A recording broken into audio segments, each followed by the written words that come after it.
Bem-vindo ao podcast da VetVets, Associação de Veterinários Veganos e Vegetarianos.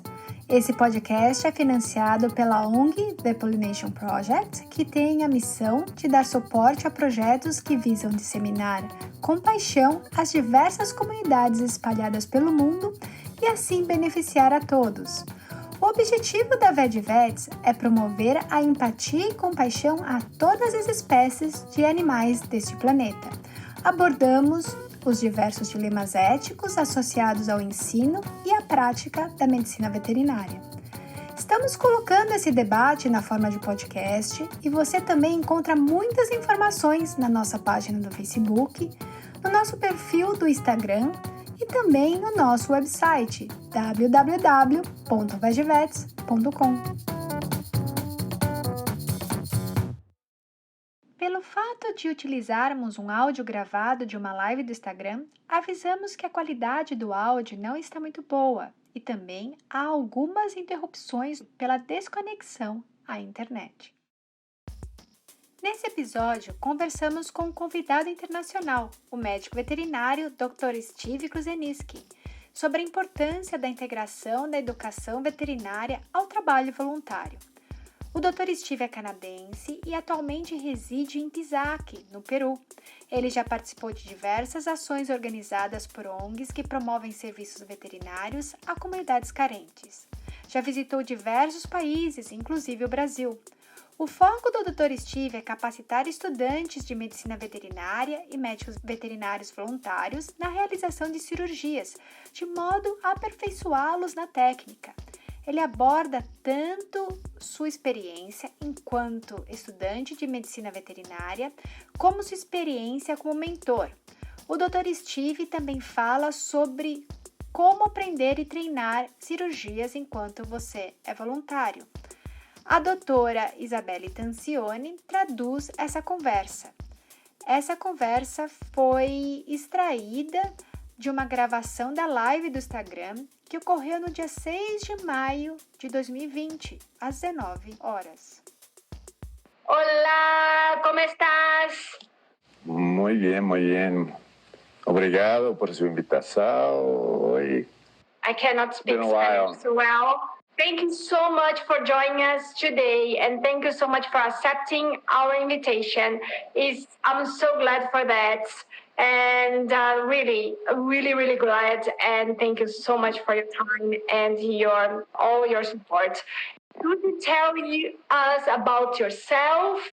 Eu só estou pedindo pro Dr. Steve falar sobre ele. Então, assim que ele falar sobre o que ele está fazendo, mas o que ele faz, mais sobre a vida dele, eu vou traduzir para vocês em português. Well, thank you, Isabel, for inviting me here today. So my name is Dr. Steve Kruseniski. I am a Canadian veterinarian, and I've been working with the U.S.-based NGO World Vets for the past 6 years, where I've been in charge of most of their international training programs. This includes our International Veterinary Medicine Program and a personalized surgical training program, and I've also been a field service vet in projects around the world. Ok. Então, o Dr. Steve, ele é canadense, ele se formou numa das universidades do Canadá. Ele está trabalhando junto com uma organização não governamental chamada World Vets. Eu também coloquei o link dessa organização para vocês. Ele está trabalhando com isso há mais ou menos por 6 anos, né? E ele é responsável pelo treinamento das pessoas, tanto de veterinários e também de estudantes, a fazer cirurgia e também no trabalho a campo. Steve, tell us about how many countries, do you have an idea how many countries have you ever visited? World Vets as an organization has worked in over 50 countries worldwide. I myself have been involved, I'd say about 10 to 12 different countries. rattle off a few. So most of my time was spent in Nicaragua, Ecuador, and now currently in Peru. But also participated in projects in Southeast Asia and in some other places in Central and South America, including twice to Brazil. Então, o que ele falou? Que o World Vets, essa organização, atua em 50 países. Ele mesmo trabalhou em 10, com mais atenção, né, em 10 a 12 países. Ele passou um tempo na Nicarágua, agora ele está no Peru, ele mora em Pisac. Então, Pisac, para vocês, eu estou aqui em San Diego, para vocês aí do Brasil. Ele trabalhou um pouco na Nicarágua e ele atua em vários lugares, né, países do mundo, desde alguns países asiáticos, e também já visitou o Brasil 2 vezes. O que eu vou fazer agora? Eu vou fazer várias perguntas, são perguntas que muitas das pessoas perguntam para a gente, tanto no Instagram, tanto no Facebook. Então, eu vou perguntar para o Dr. Steve, como que você, Steve, aprendeu a fazer cirurgia? Como que foi esse processo para você? How did you learn how to perform surgeries?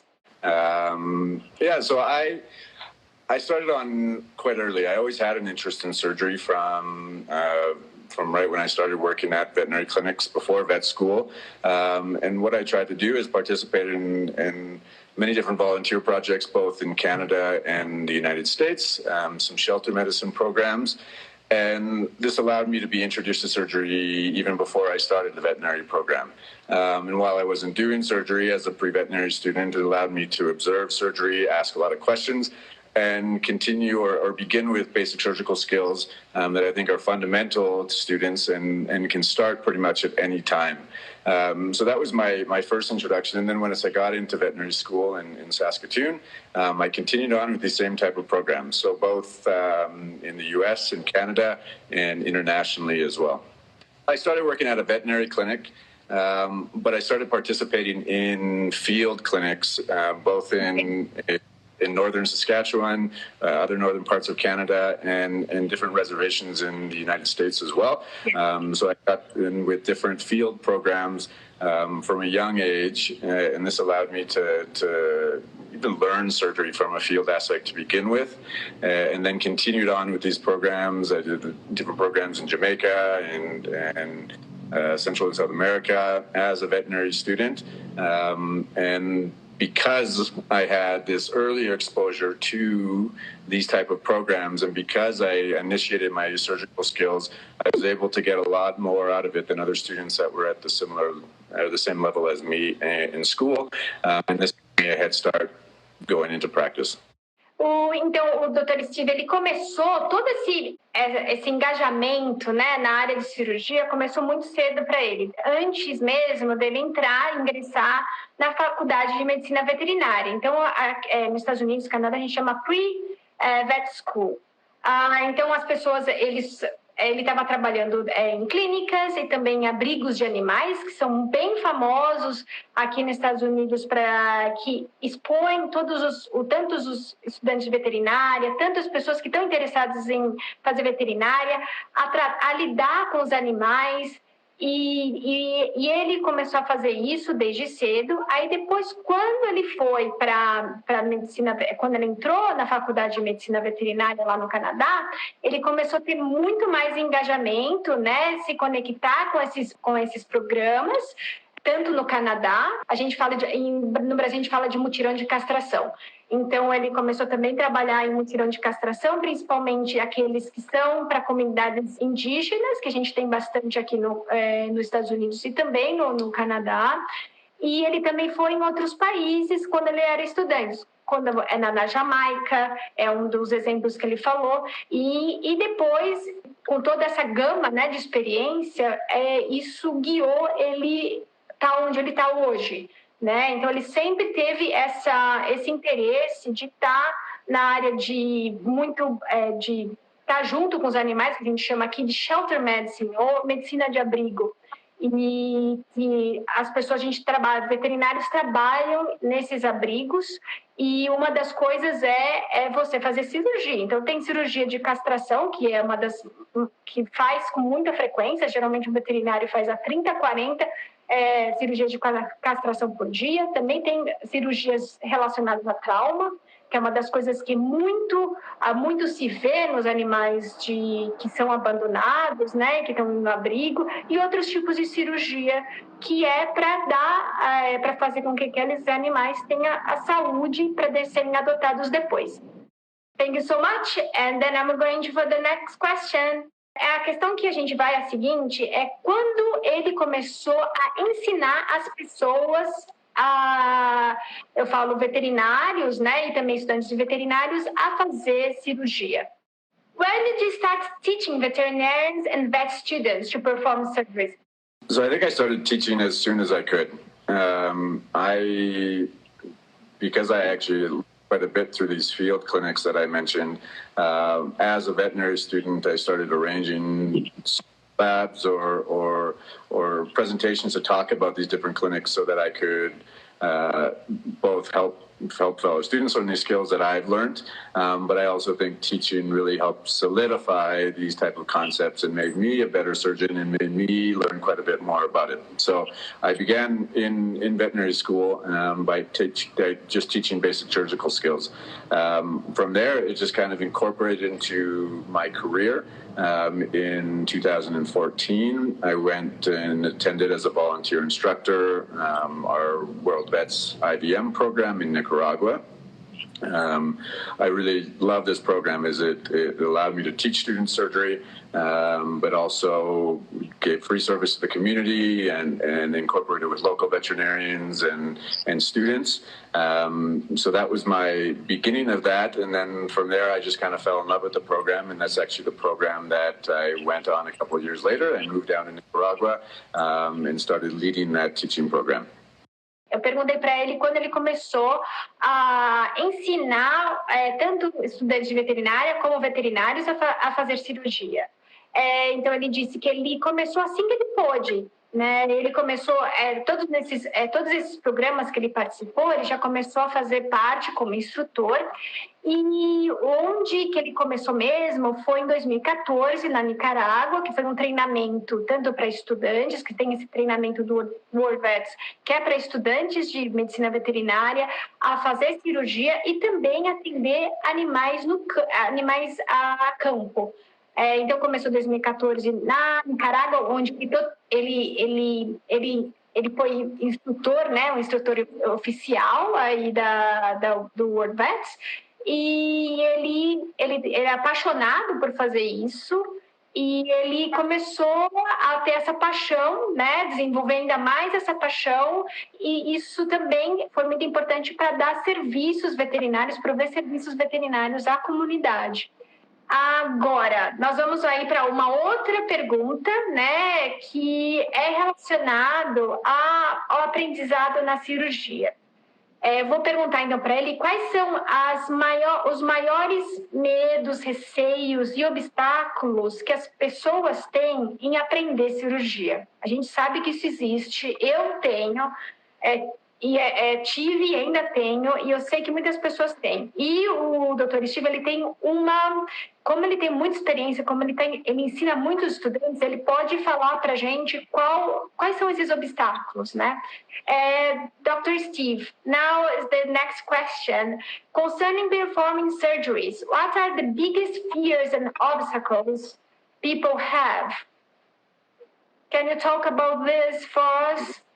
Absolutely. So I think with surgery specifically, there's quite a bit of anxiety that students have going into surgery, which is rightfully so. It can be extremely scary to do surgery for the first time, or even the first 20 times for yourself. And there's actually been a lot of research coming out of Denmark, which I've attached some of those links, or I've sent some of those links to you, that looks at what this anxiety does for students in terms of learning, in terms of retention of theory and skill, and how that applies to them becoming better surgeons. So that's part one, I believe, is that students often have a high level of anxiety, fear associated with this, and a general lack of confidence in themselves.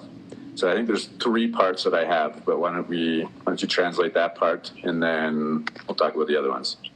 Ele respondeu que tem uma das maiores medos das pessoas e receios e obstáculos é a ansiedade, né? E isso ele até colocou um link do material, todos os links que ele está falando desses estudos, a gente colocou na nossa, você encontra na bio, que está lá. Então, ele falou que essa coisa de a gente ter esse obstáculo muito está ligada à ansiedade. E, com certeza, isso influencia o nosso aprendizado e como que a gente vai fazer a cirurgia, como a gente vai aprender e como a gente vai fazer a cirurgia. E é claro que a gente tem que começar a desmistificar esses obstáculos e entender melhor. So, Dr. Steve, thank you so much for having giving all these links to us. I'm going to talk to you about the next question, and that's sorry. There are a couple more points on kind of what fear and obstacles for students, and I think this will bring us into the next question, is a lack of preparedness, right? While there is nothing that I think can replace live tissue handling, I think you do get a lot from a live surgery. There are many things that you can do to prepare yourself before you cut an animal for the first time, right? I think having adequate knowledge of the theory that you're going into, and this can be done via reading or through videos. Basic surgical skills or something like I mentioned, you can start way ahead of time.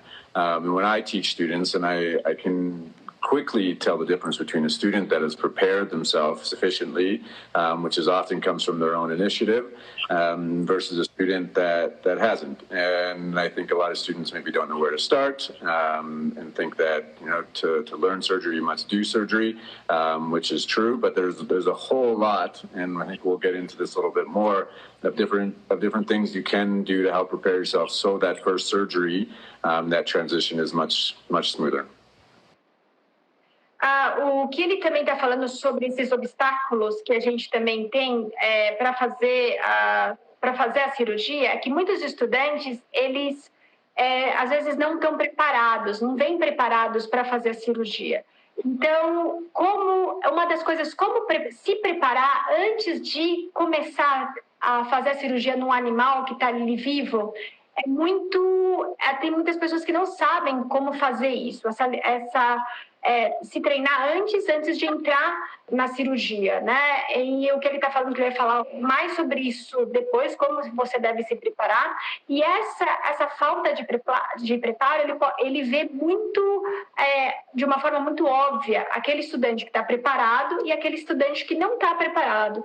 Então, isso também é um tipo de obstáculo que faz com que toda a performance, né, do estudante, tudo também não seja tão boa como dos outros. Então, tem essa diferença. Thank you, Dr. Steve. Eu vou agora para outras questões que a gente tem aqui. Eu vou perguntar para ele, tem muito a ver com o que ele acabou de responder. Para as pessoas adquirirem conhecimento e como fazer técnicas durante a cirurgia, o que eles devem fazer antes? É claro que fazer cirurgia ali no animal vivo é muito complicado. Só que tem coisas que a gente pode fazer antes que pode aumentar a sua capacidade, fazer com que a sua performance, né, de fazer cirurgia e todas as suas habilidades, elas estejam mais requintadas quando você for. Então, é isso que eu vou perguntar para ele. Steve, in order to acquire surgical skills before starting for real, what suggestions do you have for us? Okay, so I think there's a couple different sections here. So the theory development, I think there's a lot of different ways that you can develop this through reading or through videos. But whatever that is, I always encourage my students to get as many different perspectives as possible. And this goes with surgery as well. I think we are often taught one way to do many different things, but I don't encourage that, because I believe opening up and seeing how many different ways there are to do a procedure has made me a a better surgeon. When I learned surgery, and how we teach our students as well, is to learn from different surgeons and to get exposed to a variety of different techniques. This will help you see what works for you. My spay procedure, for example, is probably a mix of 10 different ways that I learned, and I'm constantly adapting because every animal is different. And so we're fortunate. We work in the field, and we work from people from all over the world and get to see a variety of different techniques.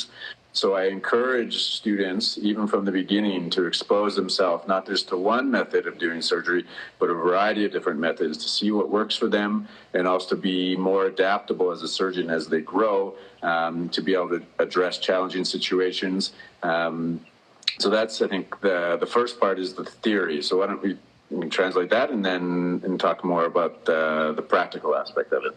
Do you think that's, for example, in this theory part, you recommend people read and watch videos and watch as many surgeries they can, and then to be exposed to the whole picture of the surgery? Is that what you're telling me? Just for me to... Yeah, because I think there isn't one way to do a procedure, right? Surgeons that come from all over and who are doing surgery in a variety of different ways. And I think get very focused on the particulars of the surgery and how to do that the one way that they were taught. Now, I like students to kind of back up and focus on how can you explain this procedure in the most simplest terms? And so gain that from your theory, gain that from your video, and then see a variety of different techniques that can work for you. And then knowing that you can still accomplish the same thing in a spay, for example, you can still accomplish the procedure in a variety of different techniques. And having those different techniques will make you more adaptable of a surgeon in the long run. So I know it can be a struggle, and we often have students that come down and they get frustrated. They work with one instructor one day and see one way to do a surgery, and then a different way the next day. But I always talk to our students and say, take this all in stride, learn as many different techniques as you can, embrace those techniques, see what you like, see what you don't like, what works in your hands, but also develop this kind of toolkit that you can have of different techniques that you can use in a variety of situations. Eu vou tentar resumir tudo o que ele falou. Primeiro, eu vou falar o conceito, como que são esses treinamentos. Esses treinamentos que eu também participei, eu achei incrível, eu recomendo para todos vocês.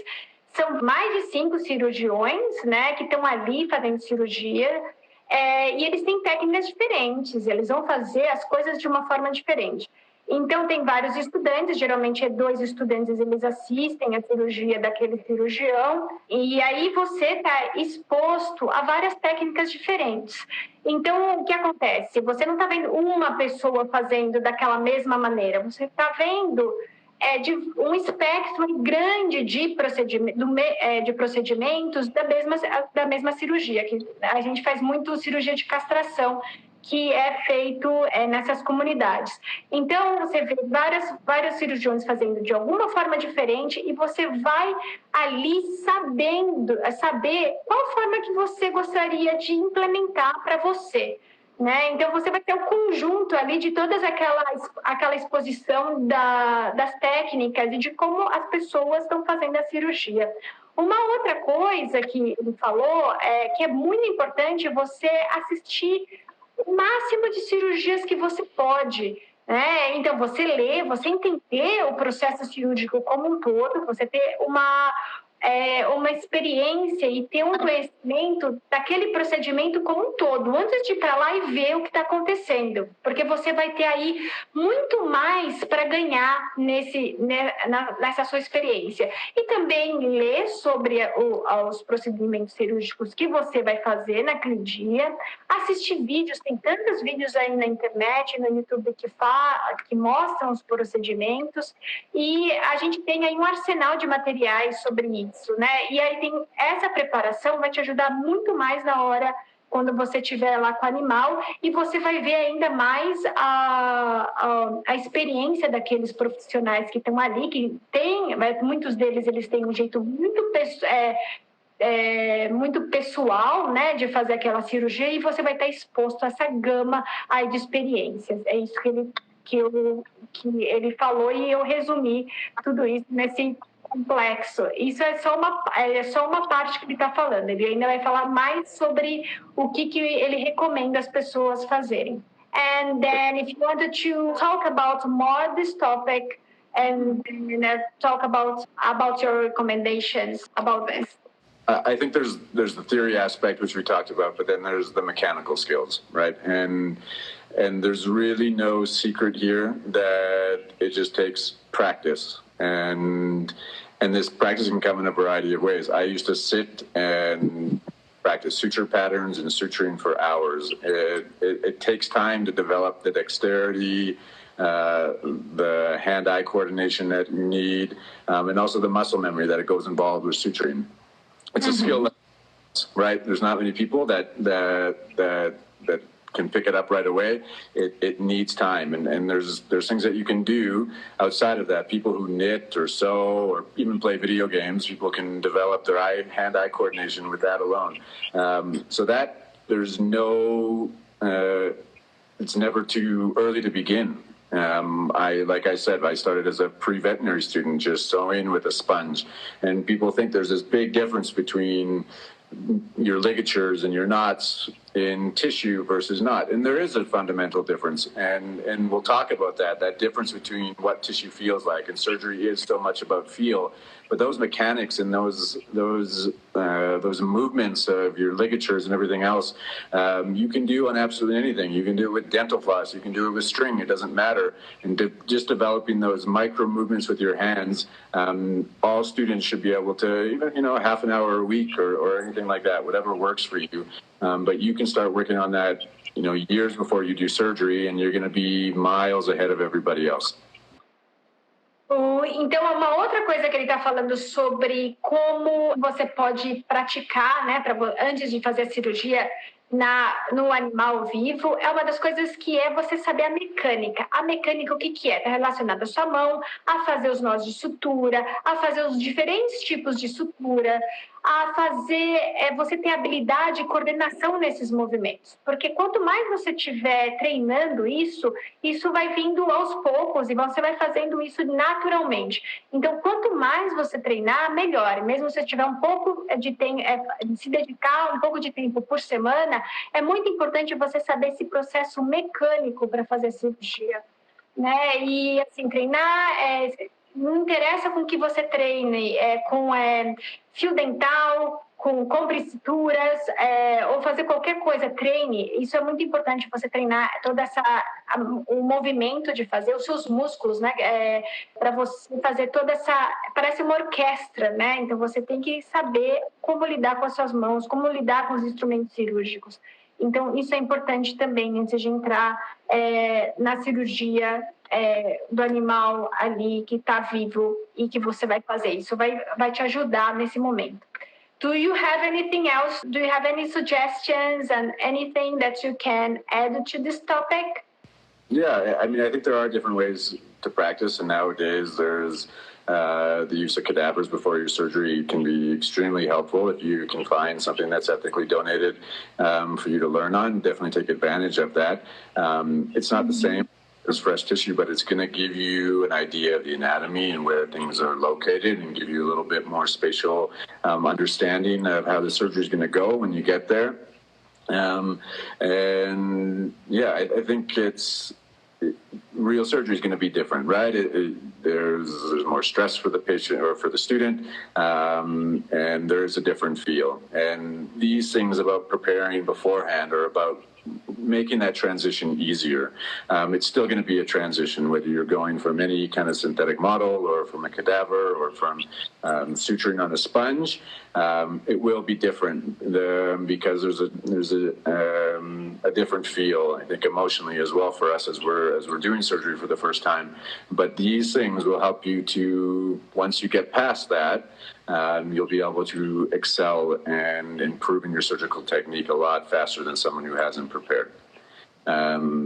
Yeah, one more thing to say about that, but why don't you can translate that part, and then there's just one more aspect of it that I think helps, or that I notice that students often come not prepared for. O que ele falou agora, que é muito importante também, é você treinar em diversos tipos de materiais. Um deles são os modelos sintéticos, que você pode fazer, até tem gente que usa esponja. É claro que vai ser muito diferente do que vai ser o animal ali.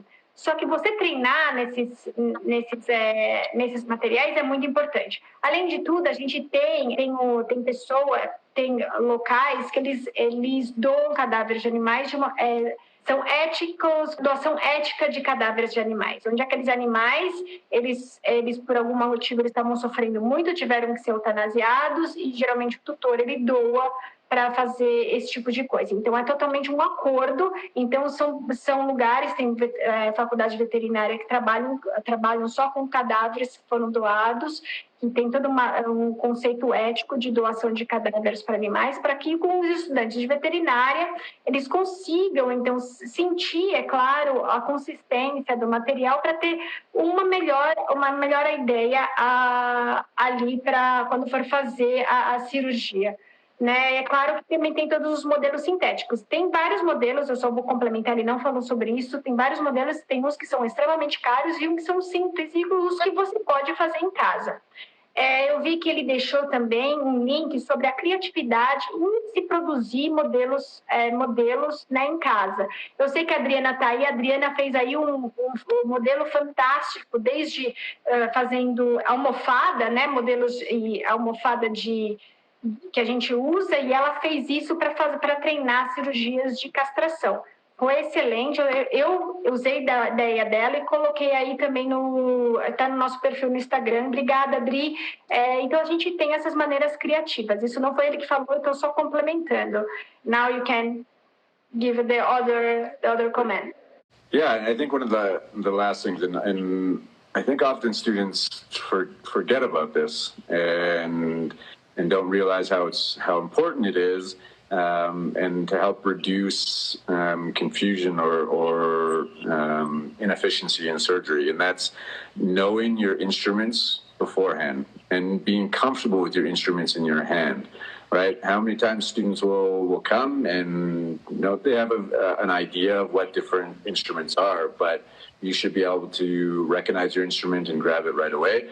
And also they're different instruments, right? We're using little muscles that we don't use anywhere else. And so just like practicing with your suturing skills, I used to have a needle driver set and open and close these needle drivers to be able to get that feel, to work those little muscles, and those aspects will help you feel more comfortable in surgery, but also reduce what I label your dead time in surgery. When you're searching for the instrument that you need or those kind of things can be done before time. You can think about your surgery, you can think about which instrument you're going to use at which point, and limiting that will make a big difference for you, right?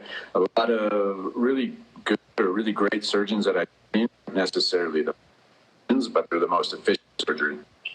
They're not, every moment in surgery, they're doing something. They're doing what they're going to do. And instrument recognition is a part of that. O que ele também está falando que é muito importante como você manuseia os instrumentos. Uma das coisas. E identificar quais são os instrumentos que você vai usar na cirurgia. Então, você ter essa ideia antes da cirurgia é muito, muito importante. Então, ele está falando sobre como manusear, por exemplo, um porta-agulhas, abrir e fechar. Então, é muito importante você ter esse tipo de treinamento antes de chegar na cirurgia. Eu vi que a Adriana também colocou isso, né? Que é muito importante saber o manuseio e usar os instrumentos durante o procedimento. Então, isso é muito importante. Não só saber como fazer a sutura, saber como manusear os instrumentos, saber quais são os instrumentos, quais os tipos de instrumentos que a gente vai usar naquela cirurgia e qual a finalidade daqueles instrumentos. Isso é muito importante, porque se alguém fala, eu estou precisando daquele instrumento, você não saber qual é aquele instrumento, vai ser difícil, vai ficar mais difícil para você. Então, é muito importante saber tudo isso antes de você entrar e fazer, né, começar a fazer uma cirurgia com um veterinário. Quais etapas você, doutor Steve, acha são importantes para praticar como durante a cirurgia ou como fazer a cirurgia? quais são as etapas que são importantes, então, praticar, assim, a gente fazer as cirurgias. Steve, which steps do you think are important for practicing how to do surgeries in animals? I know that we talk about it, but however, I think that's very important to talk about more about not before what you did before, but and during what other things that you think that's important. So yeah, I mean, in the preparation that we talked about, I mean, we mentioned some of that, and something we didn't talk about is techniques as well. Techniques can be just as equatable to further study or practical skills. And so what I mean by that is just really taking the time once you've gotten the understanding of the procedure itself through the videos or through reading, once you understand the instrumentation, once you practice your skills, is really taking the time to just think yourself through the procedure, right? And this is something that is beneficial throughout your surgical career. It's something that I still do if I'm facing a new surgery or a surgery that I'm still not very comfortable with.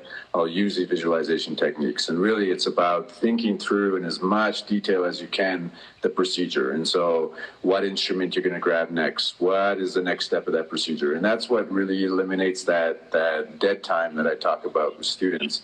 And so I train a lot of students who are looking to get their CPE or the clinical proficiency exam to get, or so international foreign students, right, to get trained, and time is very important in that skill, but also when you're with an animal under anesthesia, time is very important. And so I used to, when I was watching a student, and I would observe what their dead time was. And what I mean by that is the amount of time they're doing nothing productive, right? And so they have an instrument in their hands, they put that instrument down, they look at their surgery, they think of what they need to do next, they grab sometimes the exact same instrument and then proceed. But that time builds up, and that can be significant, 5 or 10 minutes, which can make a big difference for your patient safety and through an examination as well. And so those visualization techniques really help, I find, to solidify that information. And so that can be used before a procedure, and that can be after a procedure as well, both visually and writing things down in as much detail for future reference, or just to really help to solidify those points for you. Going to translate that. O que ele está falando também sobre isso, ou sobre como você pode aí aumentar totalmente sua experiência, suas habilidades durante a cirurgia, é você pensar sobre todas as etapas que você vai fazer na sua cabeça. Então, você ter essa visualização na sua cabeça de todas as etapas. Vou fazer isso, a sequência das etapas. Então, vou fazer isso, vou fazer aquilo. Isso vai te ajudar durante a cirurgia. Que o que ele deu de exemplo, que é bem interessante, que às vezes o que acontece com os estudantes, ele usa aquele instrumento, ele faz um procedimento, aí ele coloca aquele procedimento na mesa, ele deixa afastado. Aí o que acontece? Aí ele dá conta que ele vai precisar daquele mesmo instrumento para fazer o próximo passo. Então ele vai pegar esse mesmo instrumento e vai fazer de novo vai fazer um outro procedimento com aquele instrumento. Então esse espaço, né, esse tempo que a gente perdeu de colocar o instrumento de lado e colocar o instrumento de novo na área da cirurgia, leva tempo. Isso tudo é importante para a cirurgia, né? Porque tempo significa que o animal está anestesiado e tudo mais. Então é importante você ter essa sequência e saber que instrumento você vai usar, saber isso antes, mesmo depois, quando você sair da cirurgia, você ter isso na sua cabeça e, se possível, você anotar todos esses procedimentos para você ter um documento onde todos aqueles procedimentos estão ali. Então, isso é muito importante que ele está falando. Só falar um oi, perifa vegana, oi aí para Amanda, para a veterinária Amanda que está aqui, muito obrigada. So I think to add on that, then there's being clear of what you want to gain once you get to the point, once you've done the preparation and once you're doing surgery for the first time, what are the most beneficial things that you can learn from that? And I think the biggest difference is something that can't be translated through a synthetic model or a cadaver is the feel of the tissue, right? And I tell my students very often that surgery is so much about feel, and I don't think they really realize that, of being able to differentiate what different tissue feels like, how your needle reacts within that tissue is different than a cadaver is going to be. So, and I don't think people are really focused on that when they're doing surgery for the first time. They're focused on their knots and everything else, which is extremely important, but something you would have prepared ahead of time. But it's that tissue handling and that tissue feel, and that can start early, right? If you have a mentor that allows you just to scrub in and to observe surgeries is a great way to start. Not necessarily that you're the primary surgeon to begin with, but if you have someone that lets you just feel what different things feel like, closing your eyes to understand what that tissue feels like, intestine versus uterus, anything like that is really something you can't translate otherwise. But once you get that feel, then you're going to remember that, and you're going to incorporate that, and you can continue your surgical skills outside of surgery, and that's going to give you quite a bit of an advantage. Então, uma das outras coisas que ele acha muito importante é você ter a noção da consistência daquele tecido. E a consistência daquele tecido vai variar de um tecido para o outro. Você, então, até pode fechar seus olhos e pegar naquele tecido e ver a consistência. E claro que a consistência vai também determinar como você vai estar passando a agulha e tudo. Quando você passa a agulha, pela diferença da consistência dos tecidos, vai ser diferente. Então, para você analisar isso tudo durante a cirurgia, isso é muito importante. E uma das coisas que ele falou antes, que eu esqueci de falar, traduzido no primeiro bloco, ele também falou que é importante quando você vai fazer uma nova cirurgia, vai entrar na cirurgia com veterinário, e às vezes é uma cirurgia diferente. Veja tudo que você tem em mãos, todo o material sobre aquela cirurgia, o que vai ser feito, como vai proceder, para você ter uma ideia muito melhor do quanto quando você estiver lá com o veterinário, com o instrutor, olhando aquela cirurgia, assistindo ou mesmo começando a cirurgia, você vai saber muito melhor, né? Ler, às vezes tem um livro bom, e também ver, como a gente falou antes, né? Vídeos no YouTube mostrando algumas coisas que são muito importantes aí o que você tem que ter em mente durante a cirurgia. And then someone is asking us, there's like a question that is, if you recommend that's about, that show the importance of this kind of social work that we do, or I understand that's more about the field. If you recommend some book that that people can... A book for people who want to work in the field? There is I'll maybe send that link to you. There's a good book of working internationally in the field, I think sponsored by HSVMA, which I think Field Medicine, Handbook of Field Medicine. And that's a very good book for running in different types of scenarios. E eu estou perguntando sobre o livro, né? Alguém está perguntando aqui sobre o livro, que é muito interessante, que mostra o trabalho de veterinários no campo. E tem um que em português eu não tenho, que é Medicina Veterinária do Coletivo, que é no Brasil, né? Que também a Medicina Veterinária do Coletivo é uma área da veterinária nova, que também fala de animais em abrigo, né? Que é Shelter Medicine, e também aborda essa medicina veterinária a campo, né? Que você vai ali tratar os animais, não na clínica, mas a campo. E tem, às vezes, uma clínica... às vezes ela é móvel, e aí você dá assistência às comunidades. Steve, do you remember the name of the book? Field Manual of Small Animal Medicine, I think it is. Okay. From Polak and Therese, I think. Yeah, I've read the book, and it's very good at giving you an outline of how to set up a clinic in the field. Of course, the challenging thing about international veterinary medicine is that it changes dramatically, depends on what country you're in, right? Not only in terms of what supplies that you can get, or what's available in terms of drugs or medication, but also, and something we've talked about before as well, of different cultural beliefs, different religions, different how animals fit into different societies can dramatically change how a clinic is going to run. And so I think there's that basic aspect of how to set up a clinic, and how to run a clinic, and familiar with different types of anesthesia, injectable anesthesia, and how to address, critical situations in the field are very important. And then there's also the philosophical side of those type of clinics, which I think is something that is just starting to be explored as we go into another country or host country. Often on the fly, we have to deal with different situations as they come up. And so I think that's the only book I know of, and I'm hoping there's more, or the ability to have webinars to discuss different aspects of field medicine, because I think it's a super interesting field and a very challenging and exciting field, and something I've been a part of for a while. And I think as it gets more involved, and the more we find out about it, to have something structured.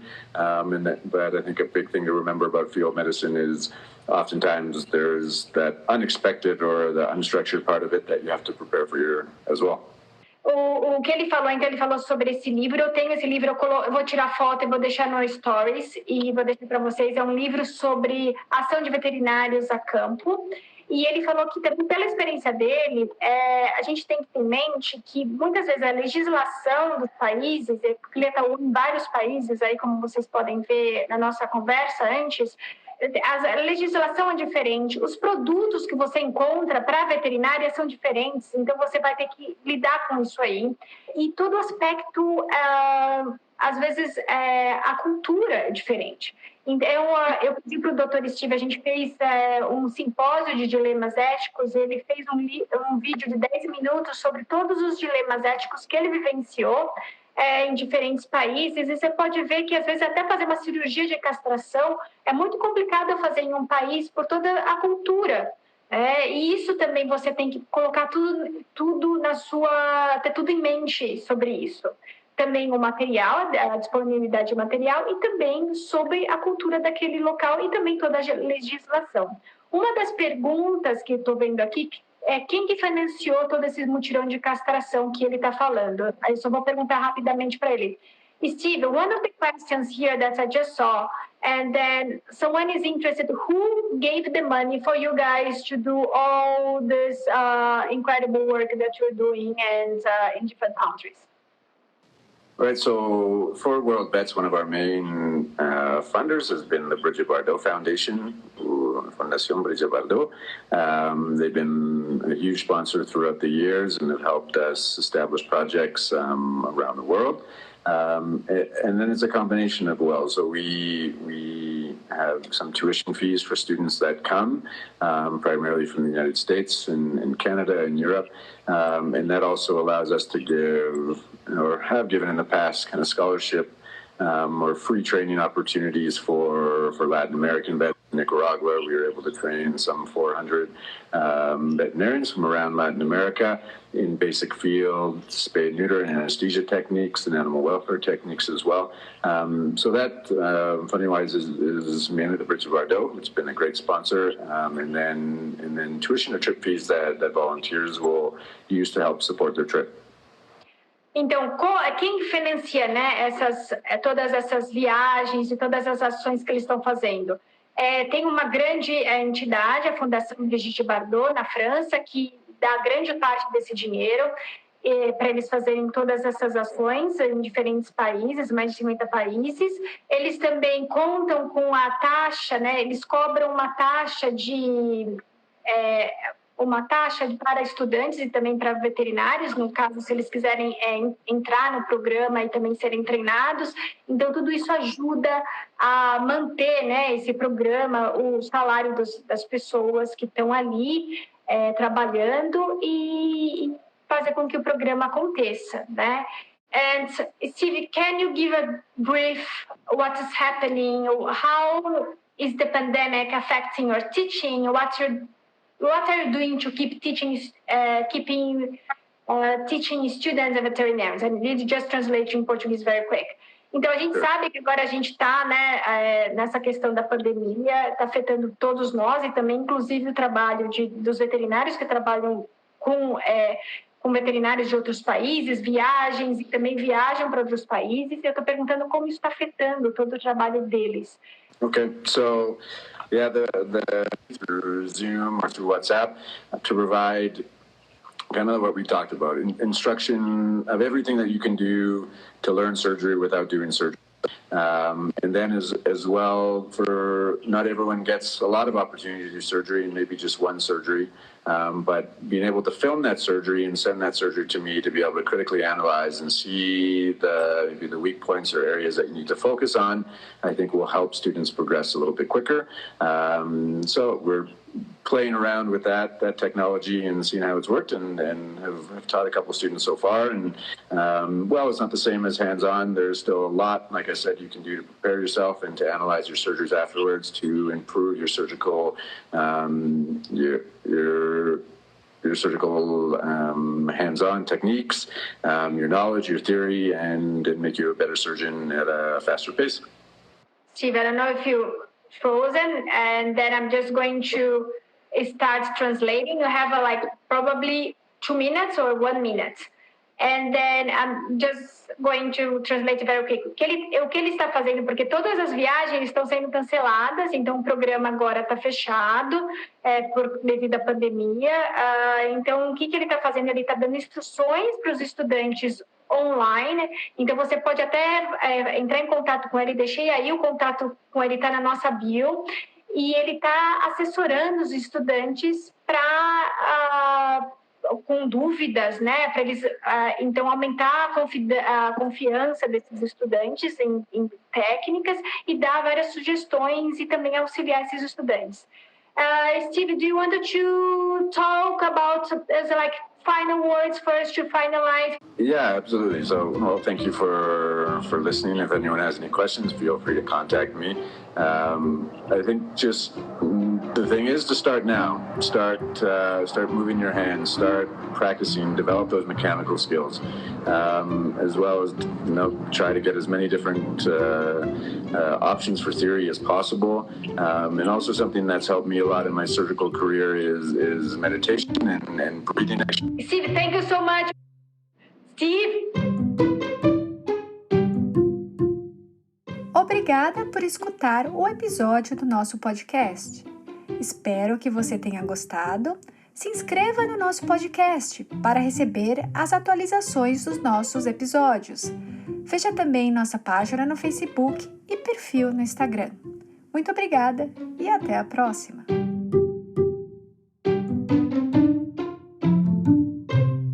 Steve? Obrigado.